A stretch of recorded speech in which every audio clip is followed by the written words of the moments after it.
Olá pessoal! No vídeo de hoje a gente vai conversar a respeito de um assunto extremamente importante, que são os 5 erros que eu considero os mais comuns, os mais frequentes no tratamento do processo de calvície.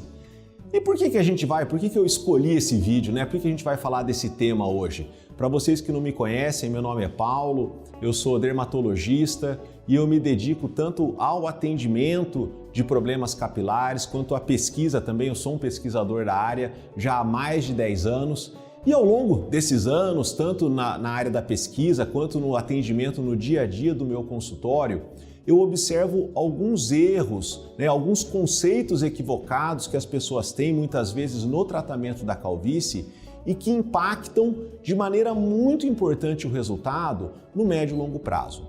Então, se você está fazendo o tratamento para calvície ou se você pretende começar o tratamento para calvície, alguns elementos aqui são inclusive pré-tratamento, não deixe de assistir o vídeo até o final e até me digam aí se vocês se identificam com alguns erros, alguns pontos aí que não estão sendo feitos de maneira correta. Mas antes de começar, lembrar que o nosso canal fala de dermatologia, em especial de problemas capilares. A gente sempre tenta trazer informações claras, objetivas, com respaldo científico. É fundamental que a internet seja a fonte de informação clara e segura. Então, se você gosta do nosso canal, do nosso conteúdo, não deixe de se inscrever, de compartilhar, de curtir, para que esse conteúdo alcance o maior número de pessoas possível. Vamos lá? Então vamos começar antes até do tratamento. Qual que é um grande erro pré-tratamento da calvície? Eu acho que um dos maiores é a demora em procurar o tratamento. Porque em alguns pacientes, essa perda capilar são em áreas que chamam mais atenção, a pessoa já fica preocupada e já procura assistência médica. Mas principalmente pacientes que tendem a evoluir com uma rarefação mais difusa, isso é muito comum, por exemplo, nas mulheres, a pessoa muitas vezes acaba postergando, porque quando você tem só uma área de diminuição de densidade capilar, muitas vezes com um cabelo mais comprido ou com um tipo de penteado, você consegue cobrir, aquilo não gera um impacto estético, mas a médio e longo prazo isso tende a progredir. Muitas vezes quando a pessoa procura atendimento, ela já teve uma perda capilar significativa. Então o primeiro ponto é, se você está percebendo uma diminuição de densidade, uma rarefação, principalmente na região superior do couro cabeludo, na região da coroa, na região da frente, procure o seu dermatologista, faça uma avaliação. Se já tiver um processo de calvície começando, esse sem dúvida nenhuma é o melhor momento para tratar. Muitas vezes, se você for postergando, o cabelo vai afinando muito e às vezes a gente não consegue ter a recuperação que a gente poderia ter se o tratamento fosse precoce. Agora, indo para o segundo erro, que é bastante comum também. A pessoa percebe uma diminuição de volume, uma rarefação, mas ao invés dela fazer um atendimento médico, fazer um diagnóstico, começar um tratamento, muitas vezes ela começa tratando por conta própria. Então, não raramente eu atendo pacientes que chegam para mim, Paulo, eu já percebo essa rarefação há 4, 5 anos, há um período bem prolongado. Aí eu pergunto se a pessoa já fez algum tratamento, já fez alguma avaliação. Não, eu estou usando um shampoo anti-queda, eu estou usando uma vitamina, mas não está melhorando. E na verdade, essa pessoa não está tratando de maneira correta. Ela está fazendo um tratamento que talvez poderia ajudar num quadro de eflúvio, numa queda transitória, mas se há de fato um processo de calvície evoluindo, shampoo, suplemento vitamínico, isso não vai ajudar. Então, por que isso é um grande erro? Porque a pessoa tem uma falsa percepção de tratamento, ela entende que ela está tratando, mas na verdade ela não está tratando de maneira eficaz. Então é fundamental que se a gente for começar um tratamento, ele tem que ser um tratamento para valer, tem que ser um tratamento focado em medicamentos, em produtos que realmente vão poder reverter ou pelo menos atenuar esse processo de calvície. E aí também a gente vai para um erro que é muito comum, que é uma expectativa irreal com relação ao tratamento. Então, muitas vezes os pacientes me falam, Paulo, eu fiz tal tratamento, independente do tratamento que for, e não resolveu o problema. E infelizmente, a gente sabe que queda de cabelo tem várias causas. Nesse vídeo de hoje a gente está falando da calvície, tá, pessoal? Então, que é uma tendência genética, a pessoa nasce com essa predisposição. E infelizmente, na medicina de hoje, nós não temos um tratamento que seja resolutivo. A gente não vai mudar a sua tendência genética. Agora, com o tratamento, a gente consegue atenuar, a gente consegue melhorar. O grau de resposta também varia de pessoa para pessoa. Essa intensidade de tendência genética também varia de pessoa para pessoa, mas em nenhum caso a gente vai mudar, a gente vai resolver. Então, essa expectativa de um tratamento curativo, de um tratamento resolutivo, infelizmente ela é equivocada. É claro, sempre que a gente tem um problema, tem alguma coisa que nos incomoda, a gente quer fazer um tratamento, a gente quer fazer um procedimento que resolva de uma vez por todas e que a gente nunca mais precise se preocupar com aquele problema. Mas na calvície isso ainda infelizmente não é possível. Ah, Paulo, mas e o transplante de cabelo? Realmente, até em alguns casos, a gente pode até considerar que houve, de repente, uma solução com o transplante de cabelo. Se aquele paciente, por exemplo, ele tem uma área a ser transplantada que não é tão extensa, ele tem uma área doadora boa, ele realmente não tem uma tendência de progressão muito intensa, muitas vezes até com uma sessão única de transplante, você vai, digamos, resolver o problema do paciente. Agora, qual que é o problema? A gente não consegue dizer como vai ser a evolução de cada pessoa a médio e longo prazo. Então a gente não consegue afirmar isso no momento do tratamento. É claro que examinando, vendo os antecedentes, com o dermatoscópio, a gente examina as outras áreas do couro cabeludo, vê se já tem uma tendência de afinamento. Então a gente pode ter uma ideia de como vai ser a progressão daquele paciente. Mas certeza absoluta ninguém pode ter.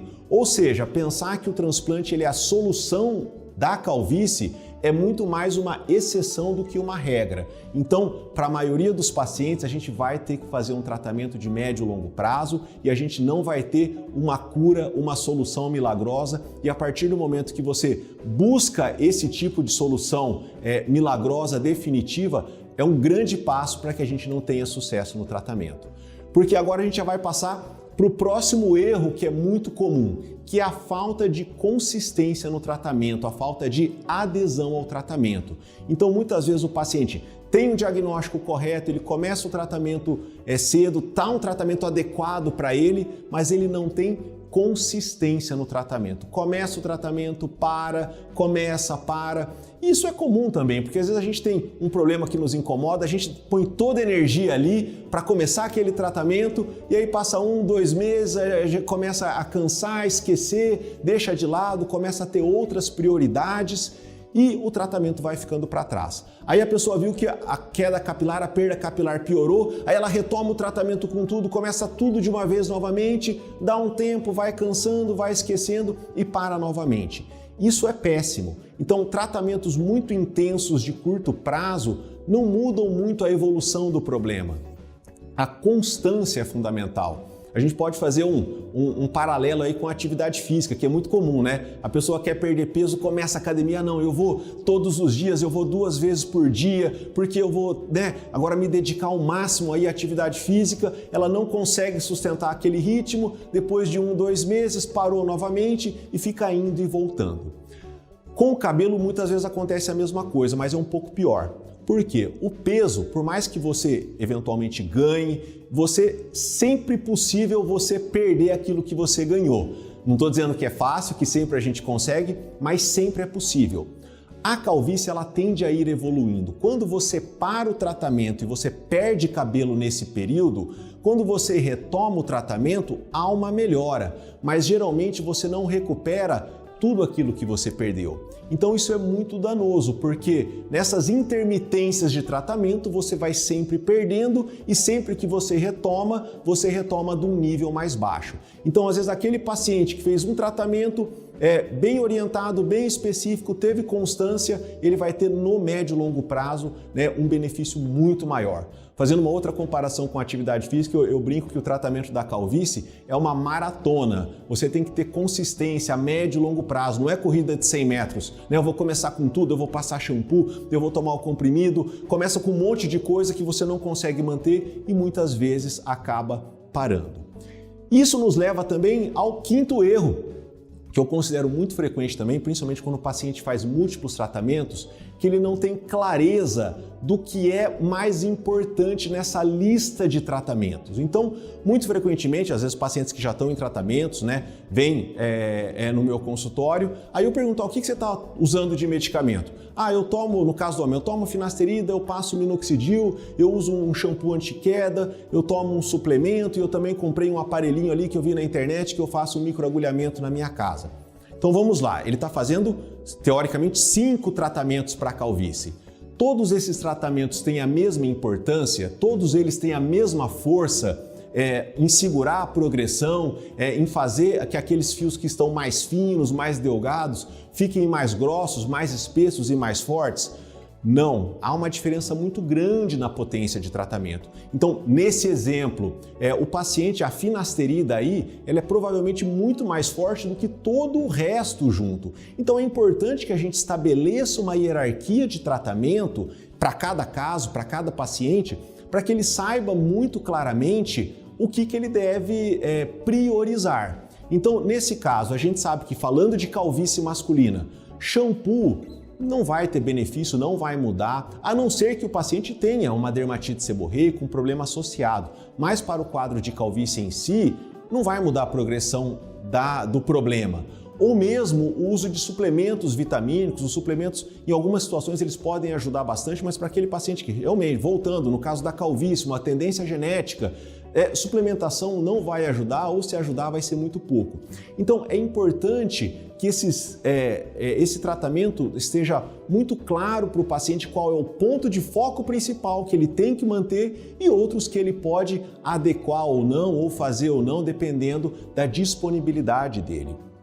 E isso é importante porque a gente falou de falta de consistência no item anterior. Então a gente também tem que adequar o tratamento à rotina daquele paciente, às características daquele paciente.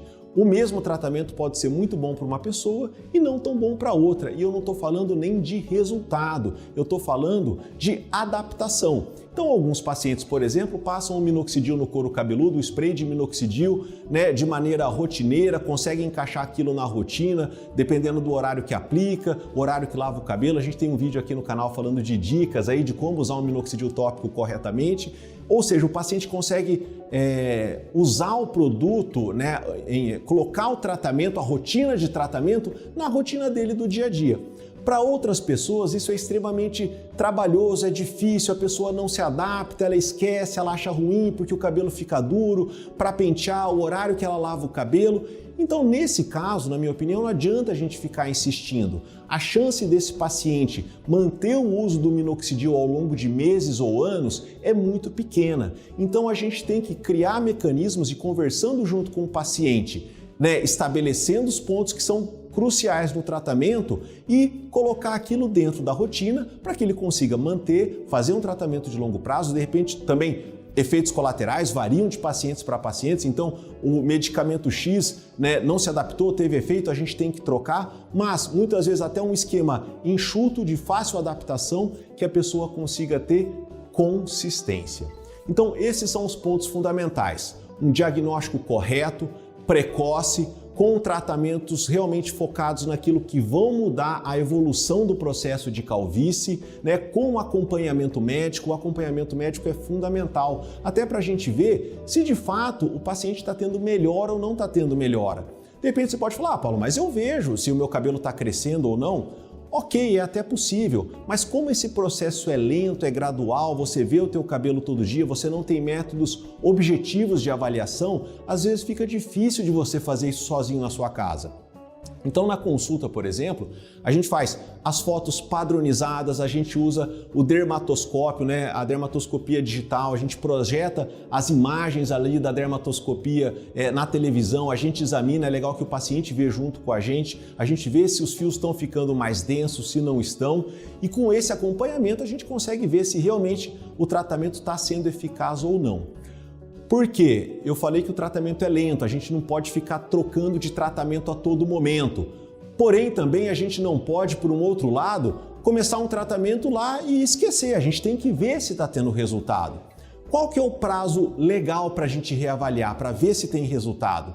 Entre 4 a 6 meses é um período para a gente ver, muitas vezes até chegando a 1 ano. Ou seja, se em 6 meses você não teve melhora, não está alcançando o resultado que a gente precisa, está na hora da gente mudar ou de repente acrescentar um outro tratamento. A gente não pode ser muito afoito de ficar trocando o tratamento muito rápido, como eu falei, mas por um outro lado também a gente não pode deixar a coisa progredir se o tratamento não estiver sendo eficaz. Então o acompanhamento também vai ser fundamental e até ele ajuda muitas vezes nessa questão da adesão, porque quando você está junto com o médico, vendo, avaliando, explicando, tirando dúvidas, se teve problemas com o medicamento, a gente troca, a gente ajusta e isso vai ser fundamental para a constância, para o sucesso do tratamento no longo prazo. É isso, pessoal. Nos vemos no próximo vídeo.